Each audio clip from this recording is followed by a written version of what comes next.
کا علوف کیا جانے، خسروا عرش پہ اڑتا ہے پھریرا تیرا۔ احباب ذی وقار، بخاری و مسلم شریف کی ایک حدیث پاک کا مفہوم ہے۔ حضرت ابن عباس رضی اللہ تعالی عنہما سے روایت ہے، آپ فرماتے ہیں خسفت الشمس علی عہد رسول اللہ صلی اللہ علیہ وسلم فصلی۔ آپ فرماتے ہیں کہ حضور نبی کریم صلی اللہ علیہ وآلہ وسلم کے عہد مبارک میں سورج کو گرہن لگ گیا تو حضور نبی کریم صلی اللہ علیہ وآلہ وسلم نے نماز پڑھائی۔ صحابہ فرماتے ہیں کہ ہم نے دوران نماز دیکھا کہ حضور نبی کریم صلی اللہ علیہ وآلہ وسلم مصلی امامت پر کھڑے کھڑے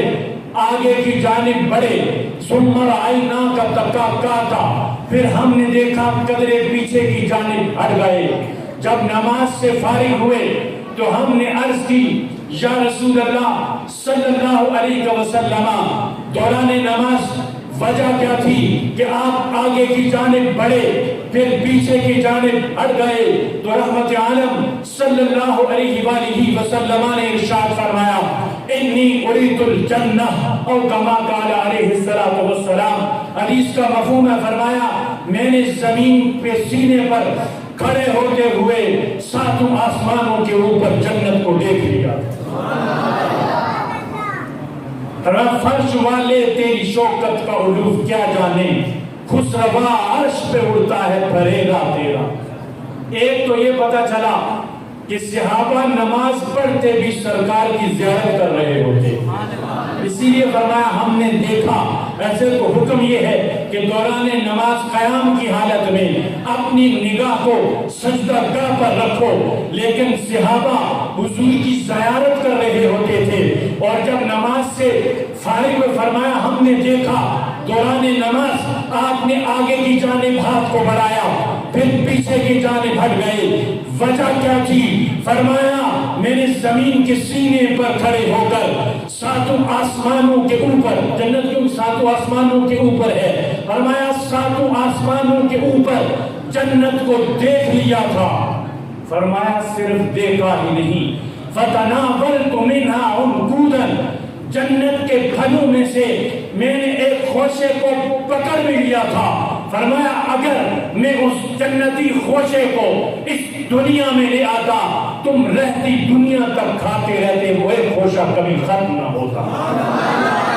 یہ ہے عظمت مصطفیٰ۔ فرمایا فرش والے تیری شوکت کا علوف کیا جانے، خسروا عرش پہ اڑتا ہے پھریرا تیرا۔ احباب ذی وقار،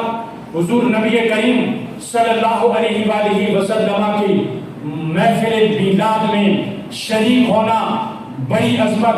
بڑی فضیلت والی بات ہے، اور علامہ ابن جوزی مشہور محدث ہیں، اور یہ ضعیف حدیث پر بھی بے رحمی کی حد تک تنقید کرتے ہیں۔ وہ لکھتے ہیں کہ جو بندے محفل میلاد کا اہتمام کرتے ہیں، اس میں شریک ہوتے ہیں، ان کو کتنا انعام ملتا ہے، کتنے فوائد حاصل ہوتے ہیں۔ فرمایا وَمِنْ خَوَاسِهِ، محفل میلاد کے انعقاد کرنے، اس میں شریک ہونے کی بہت سارے فائدے ہیں، بہت سارے خاصے ہیں۔ ان میں سے ایک خاصہ یہ ہے اَنَّهُ أَمَانٌ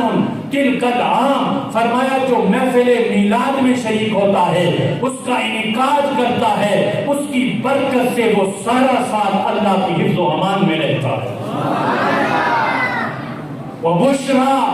عَاجِلَةً بِنَيْلِ الْبُغْيَةِ وَالْمَرَامِ، اور وہ اس کی دل کی جو نیک تمنا ہوتی ہے محفل میلاد کی برکت سے اللہ جلد پورا فرما دیتا ہے۔ نعرہ تکبیر، نعرہ رسالت،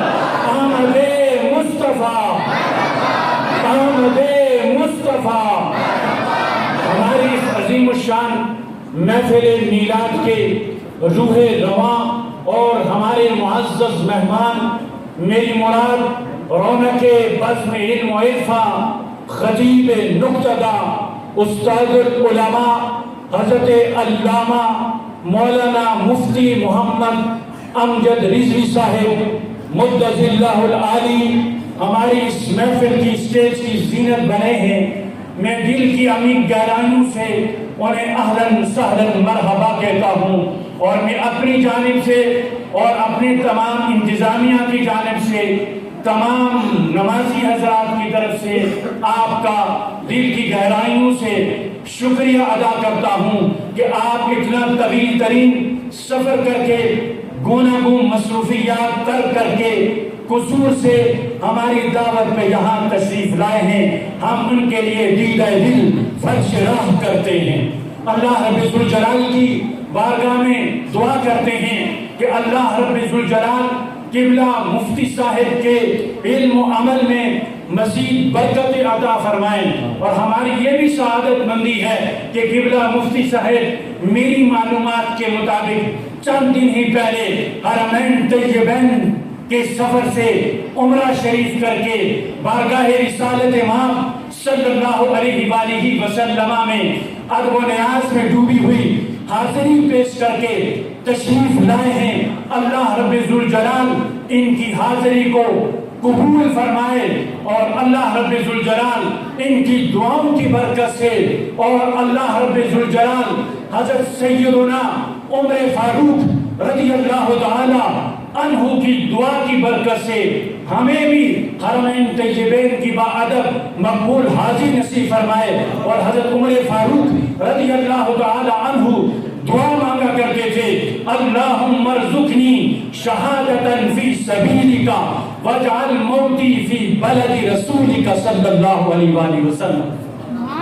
یہ دعا مانگا کرتے، بخاری شریف کی حدیث پاک ہے، اے اللہ تو مجھے اپنے راستے میں شہادت کی موت نصیب فرما، اور اے اللہ تو مجھے اپنے پیارے حبیب لبیب صلی اللہ علیہ وآلہ وسلم کے شہر مدینہ طیبہ زادہ اللہ شرفاً میں موت نصیب فرما۔ تو احباب ذی وقار، وہ عمر جن کو دیکھ کر شیطان راستہ چھوڑ دیتا تھا، اور آج کے اس نمائندہ اجتماع میں حیدرآباد سکر کے اندر کچھ ملعونوں نے امیر المومنین عادل الاصحاب مزین المنبر والمحراب حضرت سیدنا عمر فاروق اعظم رضی اللہ تعالی عنہ کی شان میں بے ادبی کا مظاہرہ کیا ہے۔ حدیث پاک کے اندر آتا ہے جس کا مفہوم یہ ہے کہ حضور نبی کریم صلی اللہ علیہ وآلہ وسلم نے فرمایا کہ جو میرے صحابہ کو طعن و تشنیع کا نشانہ بناتا ہے اس پر اللہ کی بھی لعنت ہے، اس پر ملائکہ کی بھی لعنت ہے، اور اس پر سارے انسانوں کی لعنت ہے۔ اور آج کے اس اجتماع میں ہم بھرپور طریقے سے مذمت کرتے ہیں اور حکومت پاکستان سے یہ مطالبہ کرتے ہیں کہ ان ملعونوں کو برسر عام گرفتار کر کر کافر کردار تک پہنچایا جائے، اور یہ لوگ نہ اسلام کے وفادار ہیں نہ پاکستان کے وفادار ہیں کہ انہوں نے ربیع النور شریف جیسے عظیم مہینے میں اتنی مضمون جسارت کر کے وطن عزیز پاکستان کے امن کو پارا پارا کرنے کی کوشش کی ہے، اور اس شاکان مصطفیٰ کے دلوں کو چھلنی کر دیا ہے کہ انہوں نے بے ادبی کا مظاہرہ کیا، اور حکومت فوراً پہلے اگر مجرموں کو سزا دی جاتی تو آج یہ واقعات رونما نہ ہوتے۔ احباب ذی وقار، میرے محبوب کی آمد کے کیا کہنے کہ میرے محبوب جیسا کوئی نبی نہیں، میرے محبوب کی امت جیسی کوئی امت نہیں، میرے محبوب کے صحابہ جیسے کسی کے صحابہ نہیں، اور میرے محبوب کی اہل بیت جیسی کسی کی اہل بیت